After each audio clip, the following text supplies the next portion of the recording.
سلامونه یارانو، نن یو لسمه روژه ده. روژه ډېره په تیزۍ سره روانه ده. الله دې رحم وکړي. زه چې سهار پاڅېدم نو زموږ نور څه کار نه و، نو پورمین مې چې لاړ شي دغه لږ لږ ځګونه څښا دي ویلو مخې ته دغه ځګونه صفا کول پکار دي.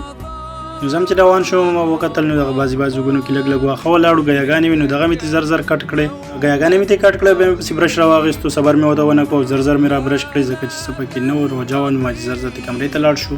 دغه ویله چې ختمه شو نو بیا راغلو دې بلې ویلې ته، به دې کې واښه نه و، زر زر مې پکې برش راوړو، کچره پکې هم دومره نه وه، خو بیا هم څښا شوه نو صفایي مې وله وکړه، زر زر مې را صفا کړه. چې کله دانې نه وشوه نو بیا بهر د پارکینګ ځای مې لږ لږ څښاو نو هغه مې وله هم را پاک کړو، برش مې کړو. کچرې پکې نه وې خو بیا هم لږه ډېره کچره پکې وه ځکه چې خلک پکې ګاډي پارکینګ کوي، هغه ټوله کچره پکې دغلته هرته.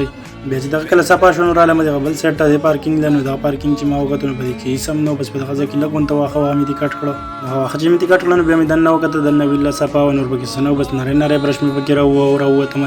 دغه زموږ د نننۍ ورځې وړوکې غونته کې ویلاګ. یارانو که ویډیو مو خوښه شوې نو ویډیو سره لایک کړئ او فالو کړئ. والسلام.